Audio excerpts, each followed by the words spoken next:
Welcome back guys my channel Dularia classes. आज हम लोग पढ़ने वाले हैं यूनिटरी मेथड, जिसे हिंदी में हम लोग एक एक नियम कहते हैं। ये बहुत ही सिंपल है गाइस और काफी इंपॉर्टेंट टॉपिक है मैथ का। कॉम्पिटिटिव एग्जाम में इससे रिलेटेड क्वेश्चन पूछे जाते हैं, तो आप वीडियो में बने रहिए और बहुत ही अच्छा वीडियो होने वाला है। इसमें आपको बहुत सिंपल वे में मैं कुछ एग्जाम्पल लेके आया हूँ। चलिए स्टार्ट करते हैं।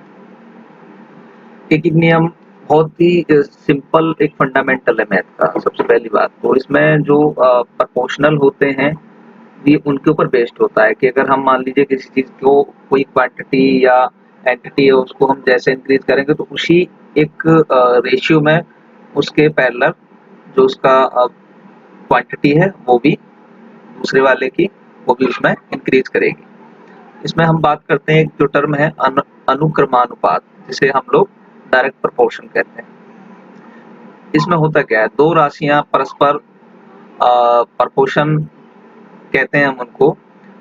कब कहते हैं, यदि किसी एक राशि में वृद्धि या कमी करने पर दूसरी राशि में समान प्रभाव होता है। मतलब किसी भी एंटिटी को हम लोग घटाते हैं या उसको इंक्रीज करते हैं या डिक्रीज करते हैं तो दूसरी वाली जो एक आपकी एंटिटी है, एक आपका जो नंबर है उस पे भी सेम इफेक्ट पड़े, उसको हम बोलते हैं डायरेक्ट प्रोपोर्शन। तो यहाँ पे क्वेश्चन लिया है मैंने, यदि 12 एप्पल हैं, उनका जो कॉस्ट है वो 216 है यानी 216 है, तो 3 डजन जो आपका एप्पल है उसका प्राइस क्या होगा। देखिए हम लोग जैसा देख रहे हैं कि 12 का आपको दे रखा है 216, हम लोग एक का फाइंड करेंगे। तो सिंपल सा है, इसका एक का फाइंड करने के लिए जो टोटल दिया उसमें से नंबर ऑफ क्वांटिटी कितनी थी सेब की उससे हम डिवाइड कर देंगे तो 1 की वैल्यू पता लग जाएगी। ठीक है गाइस, इसी तरीके से हम लोग पहले से सॉल्व करेंगे, उसको निकालेंगे। तो हम ये ना करके सीधा सीधा उसको 3 से मल्टीप्लाई कर देंगे जो हमारा ऊपर दिया हुआ है, क्योंकि हमें 3 दर्जन का पूछा हुआ है। अब आपको ये भी पता होना चाहिए एक दर्जन में 12 होते हैं, तो 3 में कितना हो गया, 3 इंटू 12 इक्वल टू 36। तो यानी 3 दर्जन अर्थात 36 सेबों की वो बात कर रहा है आपसे। तो 216 अपॉन 12 एक सेब का जो प्राइस था इंटू 36 वो वैल्यू है जो 3 डजन की होती है। इसको आप सॉल्व कर लेंगे तो आपका आंसर आएगा 648। इसे आप कैंसिल आउट करिए, डेफिनेटली कैंसिल आउट हो जाएगा। चलिए नेक्स्ट क्वेश्चन देखते हैं। एक पर्सन है, उनको किसी एक डेफिनेट जो उनका डिस्टेंस है 20 डे में उसको तय करना है, उसको वहां तक पहुंचना है डेस्टिनेशन। यदि वह 10 किलोमीटर 10 आवर पर डे अगर वो आराम करे तो बताओ कि इसमें 3 गुना दूरी को दोगुनी रफ्तार से चलने पर वह कितने दिनों में तय कर देगा। यदि वह 12 घंटे प्रतिदिन आराम करे तो थोड़ा सा कॉम्प्लिकेटेड क्वेश्चन है, समझते। पहली कंडीशन क्या कहती है कि उसको कोई दूरी तय करनी है 20 डेज में, लेकिन वो 10 डे आराम भी कर रहा है। तो भाई इसको देखते हैं, 24 माइनस 10 है, इसको तो 14 आवर। एक दिन में 24 घंटे होते हैं, अगर 10 दिन वो आराम करेगा तो 14 घंटे ही वो चल पाएगा डेली। तो सपोज उसकी जो स्पीड है वो एस मान लेते हैं हम पहली कंडीशन में। उसके अलावा जो दूरी वो तय करेगा वो दूरी भी हमें नहीं पता कितनी तय करेगा, वो कितना डिस्टेंस कवर करेगा, तो उसे हमने उसको डी मान लिया।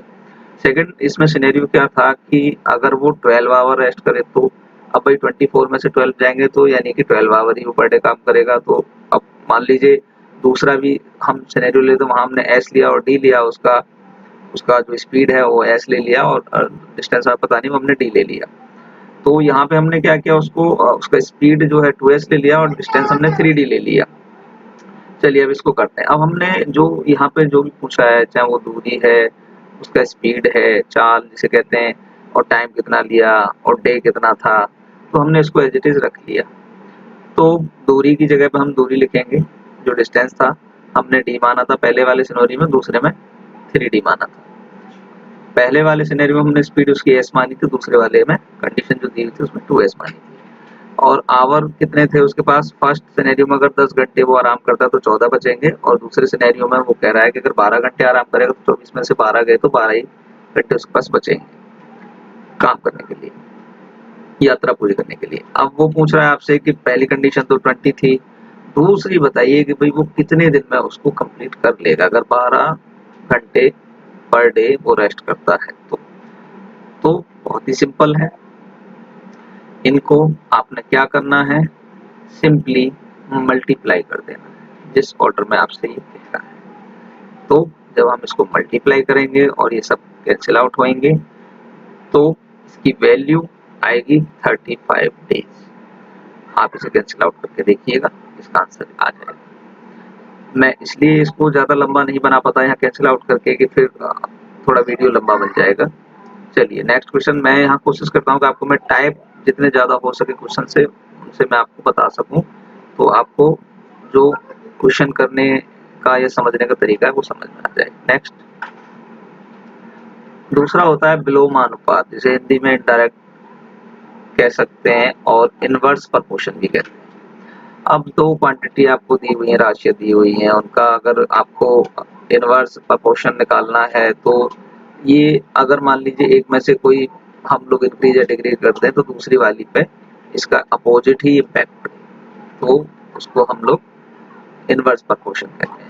एग्जाम्पल, यदि 9 आपके लेबर है, मजदूर है, 200 मीटर लंबा और 45 मीटर चौड़ा एक पक्का फर्श 8 घंटे पर डे करते हैं और 6 दिन में उसको कंप्लीट कर लेते हैं, तो 6 मजदूर और 150 मीटर लंबा 100 मीटर चौड़ा फर्श 10 घंटे प्रति दिन कार्य करें तो उन्हें कितना टाइम लगेगा। तो सेम वही है, इसको भी हम लोग यूनिटरी मेथड से देखेंगे।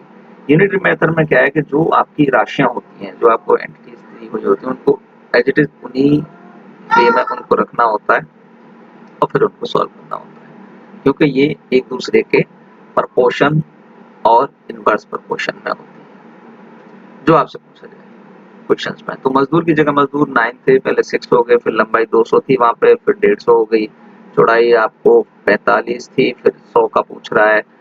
पहले वाले केस में 8 घंटे थे, उसमें 10 घंटे कह रहा है। पहले वाले मजदूर सभी लोग 6 दिन में कंप्लीट करे, दूसरे वालों की बात कर रहा है आपसे, वो कितने दिन में कंप्लीट कर लेंगे। चलिए भाई, तो ये आपके 8/10 आवर्स हैं, 100/45 आपका इसकी विड्थ है और 150/200 इसकी लेंथ है। ये आपकी मजदूरों की संख्या है 9/6 इंटू 6। यहाँ पे x फाइंड करें तो x को हमने बाहर ले लिया। इन सब को आप सॉल्व कर दीजिए, बहुत ही सिंपल होता है यूनिटरी मेथड। और इनको जब आप कैंसिल आउट करेंगे, सिंप्लीफाई करेंगे, आपस में ये सिंप्लीफाई हो जाएंगे, कैंसिल आउट भी होंगे, तो आपका आंसर आएगा 12 डेज, यानी 12 दिन में वो लोग कंप्लीट करेंगे। चलिए अगला क्वेश्चन लेते हैं। यदि 8 आदमियों का 24 दिन का जो इनकम है वो 3040 है, तो 6 आदमियों का 18 दिन का जो इनकम है वो सैलरी क्या होगी। आदमी की जगह पे हम लोगों ने उनके जो भी पर्सन है उनको ले लिया है, डे की जगह पे डे ले लिया है और उनका जो वेजेज है वो ले लिए। सेम यूनिटरी मेथड उसमें अप्लाई होगा इसमें भी, तो हम लोग इनको भी फिर दोबारा से करेंगे। 6/8 इंटू, फिर यहाँ से पूछा क्या है 18/24 और यहाँ पे आपका अमाउंट दिया हुआ है और जो निकालना उसे x मान लेंगे, तो आपको पता ही है उसे बाहर लेते हैं। ये भी 6 3 जा 18, 4 टाइम या 24, ये भी कैंसिल आउट हो जाएगा, ये 2 से हो जाएगा। फिर दोबारा ये भी आपका इवन नंबर है तो ये भी इससे डिविजिबल होगा डेफिनेटली, इसे कैंसिल आउट हो जाएगा। तो इस सब को जब आप सॉल्व करेंगे कैंसिल आउट करके तो आपकी वैल्यू आएगी 1710। आई होप बहुत सिंपल क्वेश्चन है, लेकिन आपको इन्हें करने में और आसानी है। रवि किसी काम के 2/5 भाग को 18 दिन में पूरा कर लेता है और उस काम को समाप्त करने में कितने दिन और लगे यदि वह इसी गति से काम करे। चलो देखते हैं। रवि को कार्य समाप्त करने के लिए मान लीजिए x दिन लगे, बचा हुआ काम, अब 2/5 तो उसने कर लिया, टोटल काम हम यहाँ 1 मान लेते हैं, तो 1 में से 2/5 गया तो 3/5 काम बचा। ठीक है, तो काम की जगह काम लिख लेंगे, दिन की जगह दिन लिख लेंगे। अगेन अप्लाई यूनिटरी मेथड से हम लोग इसको बना के कर लेंगे, सॉल्व हो जाएगा। हमें एक्स फाइंड करना है, डेज फाइंड करना है, तो 2/5 इज टू 3/5 इंटू 18 करिए भैया सॉल्व, आपका ये आ जाएगा 27। अगर आपको अच्छी लगे तो लाइक करें, शेयर करें और सब्सक्राइब करें, जिससे कि हम और अच्छी वीडियो आपके लिए ला सकें। Thank you so much.